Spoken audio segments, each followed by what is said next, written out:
Shannon, you recently got the opportunity to play some more Donkey Kong Bananza at a recent preview event. Was it much the same or what you got to experience when you were in New York? My third time, Ewan, believe it or not. Your third time? Holy smokes. Oh, at the Melbourne event too, right? You got to play it there as well. So, to be honest, the New York event, I like watching back the footage from that. I don't remember anything from that just because of the nature of it, and it was right at the end of the day. Jet lagged I had no idea what I was doing. It was a very overwhelming experience. But then Melbourne, because I'd played it, I kind of just like looked for new things to do, and that was a really cool experience with how different it was. And this was like 4 hours with the game.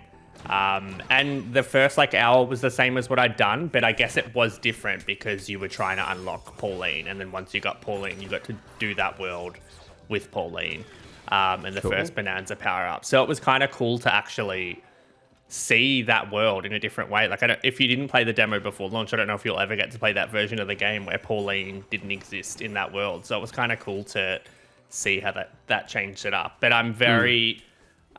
it was still a little bit of a weird demo. Like, they had us sort of jumping into different areas. So I didn't really get a sense of progression across the 3 worlds that I got to play because it was just loading up different saves.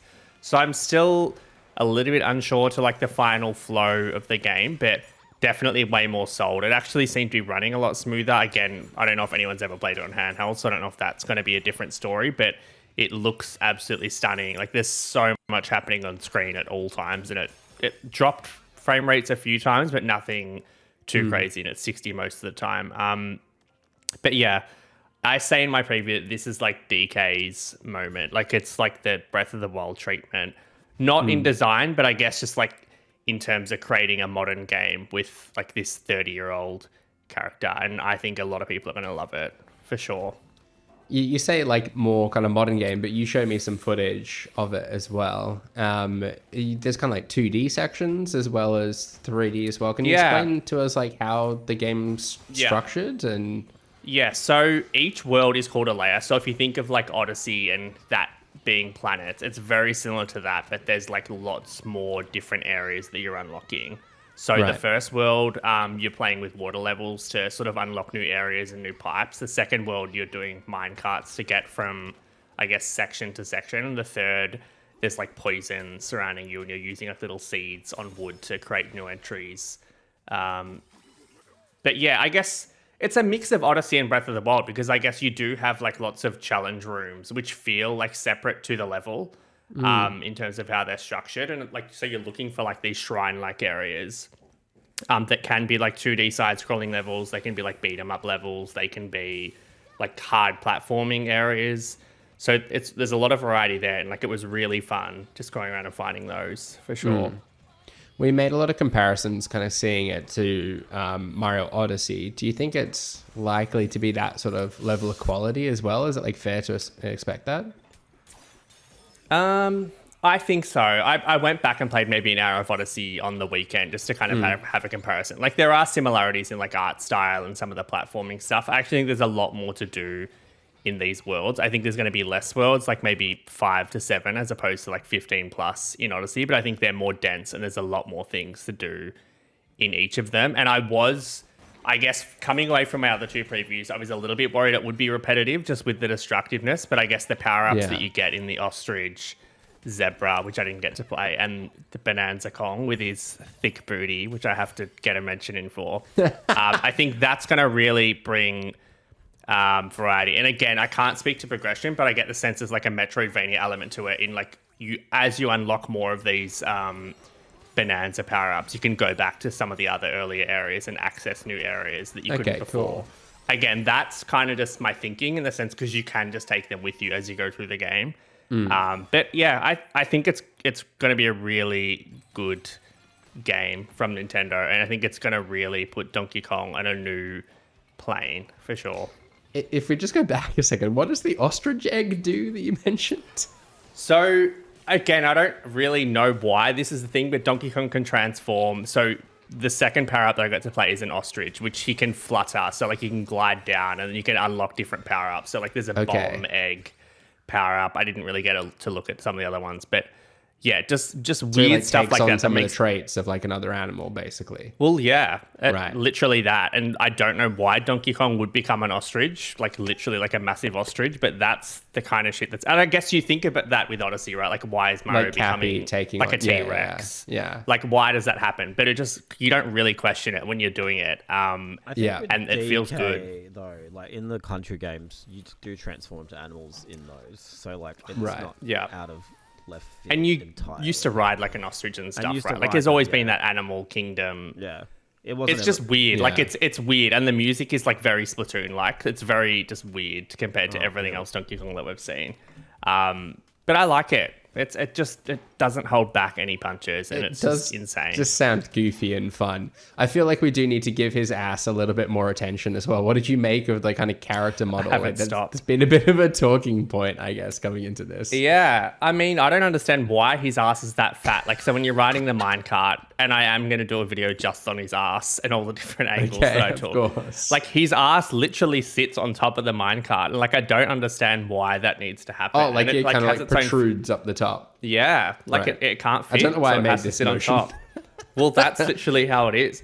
And it has like its own physics engine. Like when you're climbing and stuff, like it's Physics jiggling all engine. over the place. Like one cheek is here and one's like, it's just incredible. Attention to detail. My I webcam respect it. thinks yeah, and I'm keen to see some of the other ones that I'm sure will be revealed and see if they've also got fat asses. The ostrich you can't see because it's covered by a tail, but I'm sure under that tail is equally a fat ass.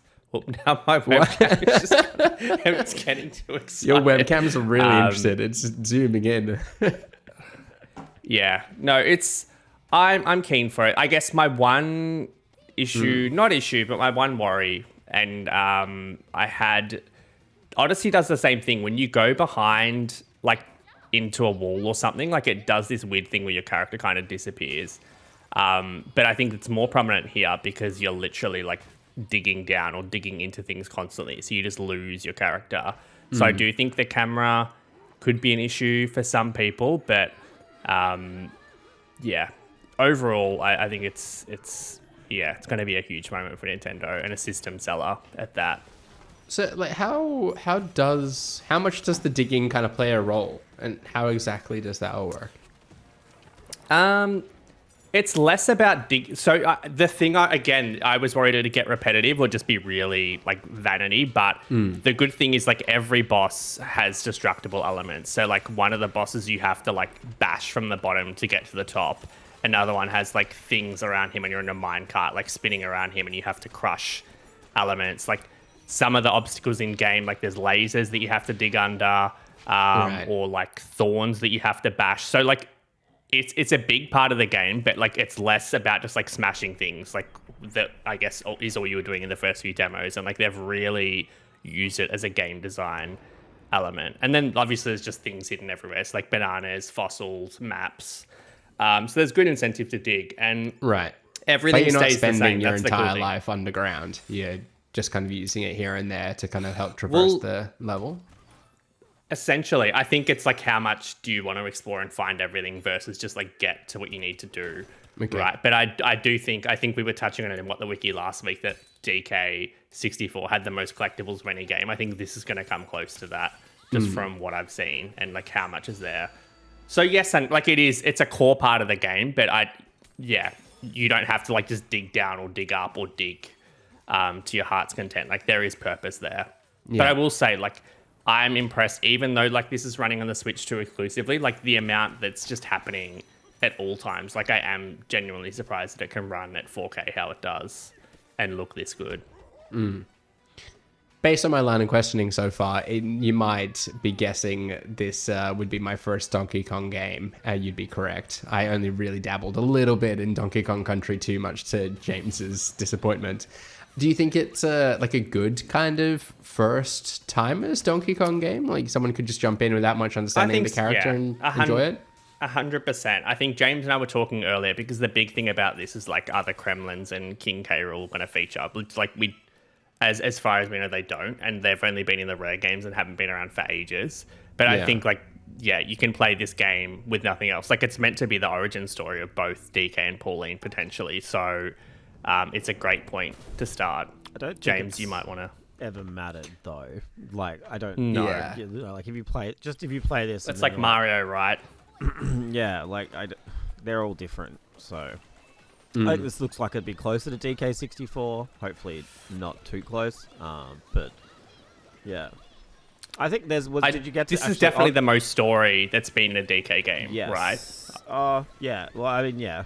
DK64. It's always the same. Like they steal bananas and Donkey Kong wants them back. So it's like, why would you? What more? I think Pauline. You don't get an ass ass like that by not eating bananas. I guess. Yeah. Like maybe Pauline makes it a bit more interesting now having her there, and she's obviously got like ties to DK from back in the day. And the Odyssey team as well. Like the fact that we assume that they did this, and like and Pauline was in Odyssey. Like it could very much tie into that game. Did you do any 2D stuff?